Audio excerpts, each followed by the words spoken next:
Welcome to the Korean National Association Memorial Hall. The place you will be watching with me is the place where the Korean National Association has been conducting Korean national independence movement back in 1930s and 40s, even before. As you see above behind me, you will see the hanging board, which is said in Chinese characters, Korean National Association, the year 1903. That's the year the first Korean immigrants or the emigrants from Korea came to the United States of America. In fact, they moved to the land of Great Island, Hawaii, back in 1903. At that time, Hawaii was not in the American statehood. Initially, 102 Korean immigrants aboard the ship called Gallic to the United States. Thereafter, for your information, 56 shipments from Korea to the United States. 7,219 immigrants came to this great nation we call the United States of America. The second year that you want to be aware of is 1905.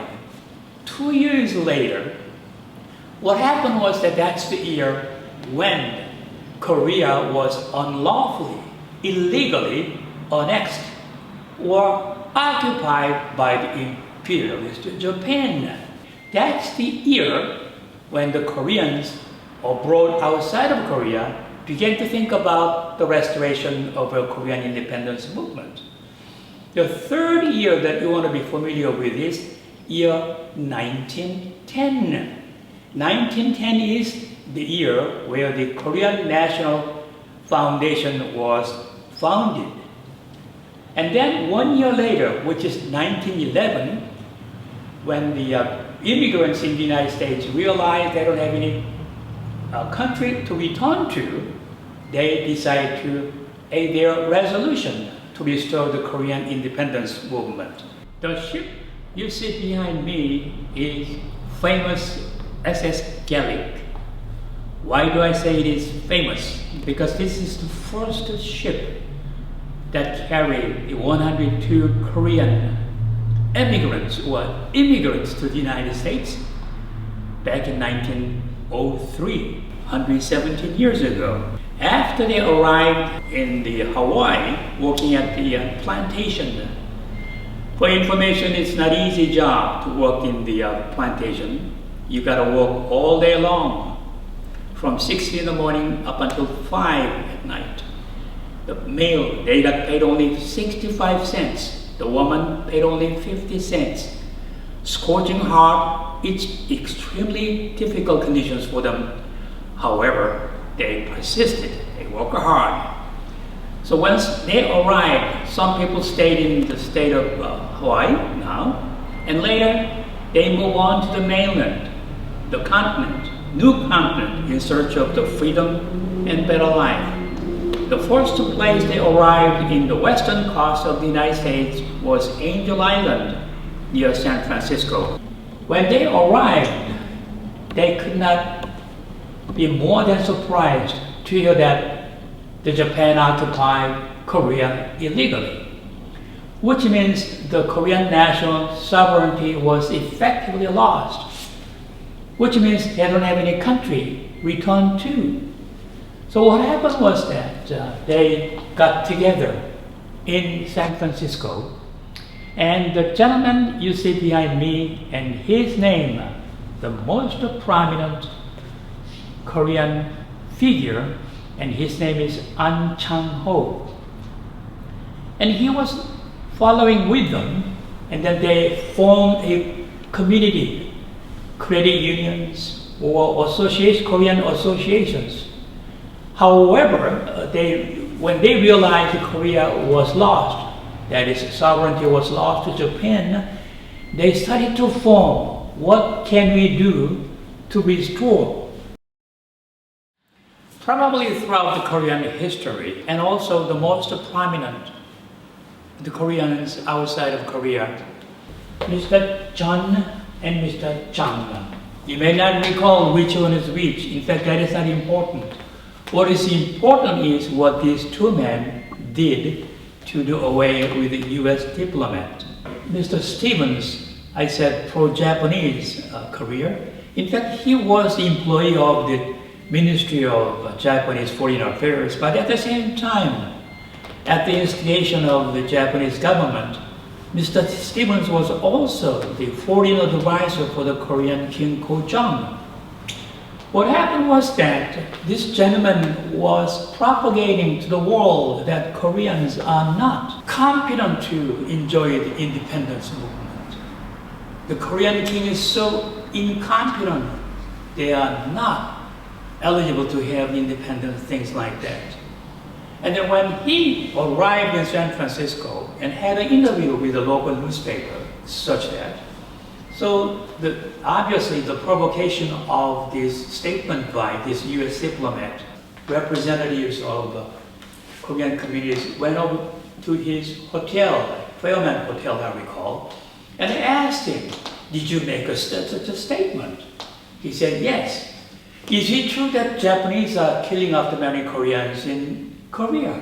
He said, "No, in fact, they are enjoying the occupation of the Japan."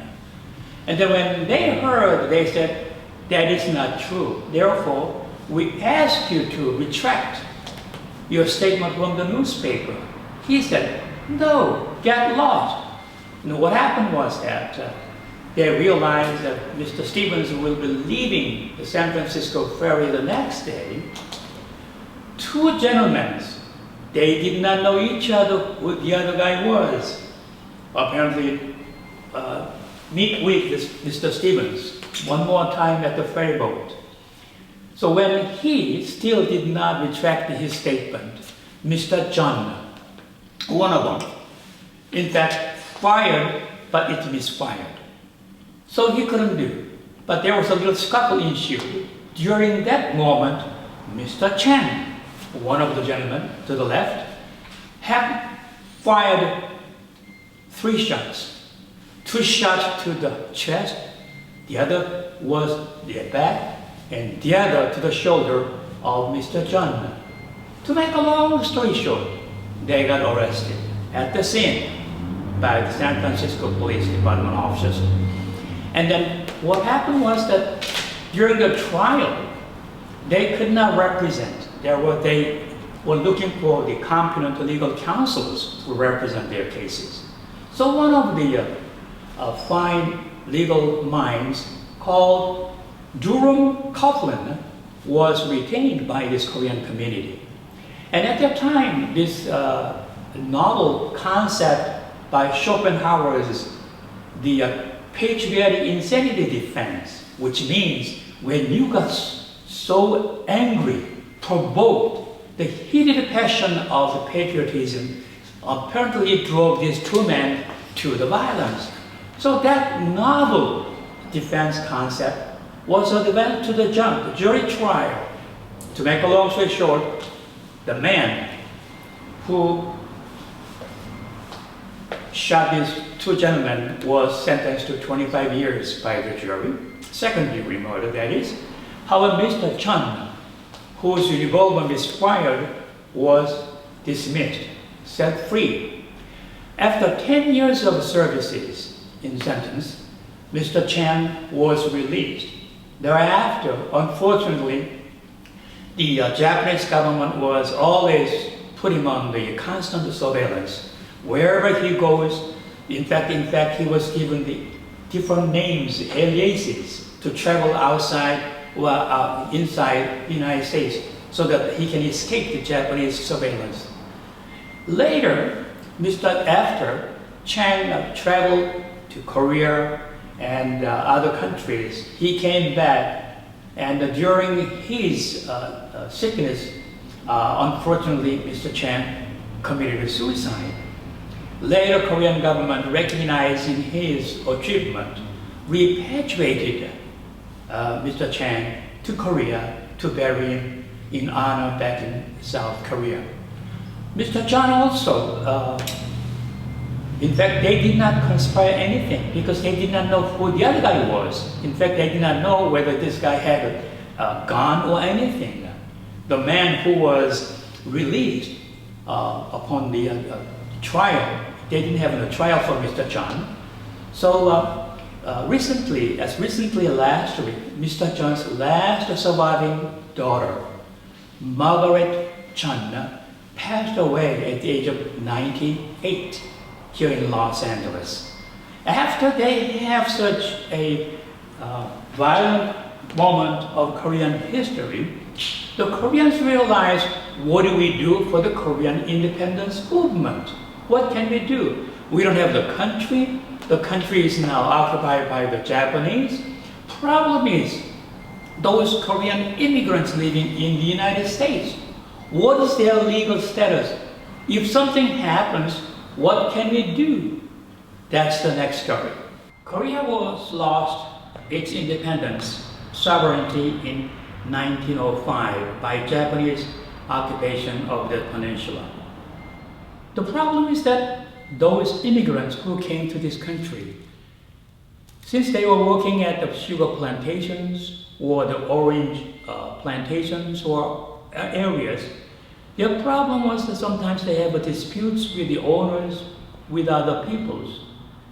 At that precise situation, Japanese consul generals saying that they are part of their people, therefore they try to represent the rights and interests of the Korean immigrants in the United States. And the Korean community said, absolutely not. We are not Japanese, we are sovereign Koreans. Therefore, we reject any interference by the Japanese government. Towards that issues, the Korean National Association was born in 1911 to represent the special situations. It started in San Francisco. There were a few more small organizations saying they represent interests of the Korean independence movement. However, after the assassination of this US diplomat Stevens, they got together and formed one united front, which is called Korean National Association. However, in order to any functional official capacity, they need a recognition from the official government, either the state of California or the United States. Fortunately, federal government granted that the Korean National Association is the only, that's the key word, the only organization to represent interests and rights of Koreans living in the United States. You see the little document over here. It's documents from California state government, and the other document represents the recognition from the federal government that Korean National Association is the official organization, like a provisional government, that is to say, to represent the legal rights of the Korean immigrants in the United States. Subsequent to the official recognition by the state of California as well as federal government, Korean National Association, a de facto provisional government outside Korea, began to do all kinds of local as well as global activities. They have offices in the state of Hawaii, China, and North America. In order to do that, they needed some financial support from the people. You see some of the documents you see here. It shows how much each individual member paid from a mere 25 cents up to $500 or $600. That's not all. They put down their name, the state or province they from, the date of entry. In other words, it's so transparent. Nobody has any doubt whatsoever who did what the funds they collected. It's very interesting to note that they are all handwritten, nothing computer back then, obviously. So in detail, all the informations, who paid how much, when, and then what kind of occupation in detail of these people. All these activities was spearheaded by one prominent gentleman. Remember that I asked you to remember. His name is Dosan An Chang-ho. Let me point. This is a gentleman. He had 3 sons and 2 daughters. Many of them passed away, but only one surviving son still. His name's Ralph An, and he's still surviving, and he is prominent figure for the Korean community. If you happen to visit the city of Riverside, you will see 3 great global leaders: Martin Luther King and Mahatma Gandhi, and lo and behold, our own Dosan An Chang-ho. For the purpose of the Korean independence, the restoration thereof, they had 3 ideas. 1, education, diplomacy. The last, but not least, was military force. For the purpose of education, Dosan An Chang-ho was emphasizing that we have to educate, we have to teach the Koreans so that they can understand what's going on.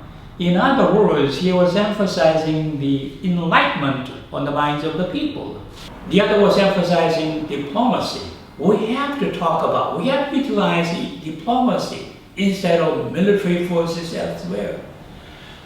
The room you are in right now is where one prominent general, Park Yong-man, was emphasizing the military force.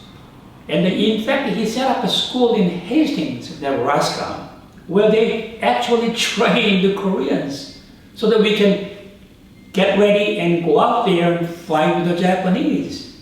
And even another General No Bang-nim argued that, hey, we need Air Force so that we can fly over the Japanese Imperial Palace and drop the bomb to kill.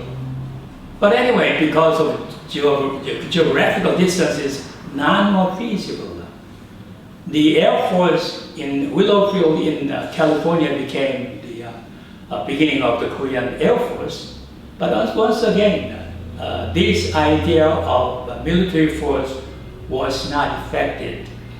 They, in fact, more time on the education, enlightenment of the people, so that the people understand where they are, what they are up to educate. They will emphasize education is the key for the growth of the Korean independence movement. The machines you see right now, this machine is imported from England. I was told that this machine is in existence in the world, 2 or 3 in the world. In other words, this is a very old, very efficient, and very mechanical printing machine back then. Someone also told me the other day that when they were printing more than 100 plus years ago, the area was kind of shaken because of the noises. I don't know whether it's true or not. To make a long story short, this is very important historical significance for the reason that even though printing machine itself is okay, but you see a little here, intertype machine. This is for the English-speaking spelling purposes. Problem is that when they print, they used individual Korean type characters. In order to achieve that purpose, there is one Christian minister, and his name is David Lee. He was a Methodist minister up in San Francisco. He spent hundreds, if not thousands of hours to invent what's called intertype Korean typeset. He succeeded in inventing the new word, and then after he invented from English word into the Korean character type, they can print everything in Korean newspaper. Instead of your manual printing one page after another, Can you believe this humongous machine printing hundreds, if not thousands, newspapers every day? Why? The whole idea was to propagate, educate what's going on around the world to the Korean people, all around the people. So they believe the Christian Methodist minister's achievement was more than success. It was a huge contribution to the printing world. Once again, we owe him a lot. This Korean National Association Memorial Hall retains most of all the generators, even the chairs, even the little printing hand intact because of the historical significance and value for the rising generations as well as non-Korean people in the world. This is last stop with our brief tour of this Korean National Association Memorial Hall. As I mentioned earlier, toward the restoration of Korean independence movement, the emphasis on education, military training, and diplomacy. This is a combination of all. But before anything else, I'd like to mention something that, hey, where is the provisional government in China? As I said, that happened in China, not in the United States. So the provisional government, toward the operation and proper function of the Korean government, Korean National Association members did a fantastic job in collecting the donations and funds and financial funds. And those political funds and financial matters were all taken care of by the Korean National Association without any hitch at all. In this room, you will see two political figures to my left and to your right. These two gentlemen is the one who assassinated the U.S. pro-Japanese or Japanophile diplomat Stevens. To my right, to your left, is first president of Republic of Korea, Syngman Rhee. He was the one who emphasized the diplomacy. In order to achieve the national independence movement, the restoration of sovereignty, we need above all the diplomacy. No fighting, no nothing. So President Rhee was the one spearheading diplomacy. To his right and to your left is Tosan An-chang-ho. He is once again most admired, respected, well-recognized, prominent Korean gentleman.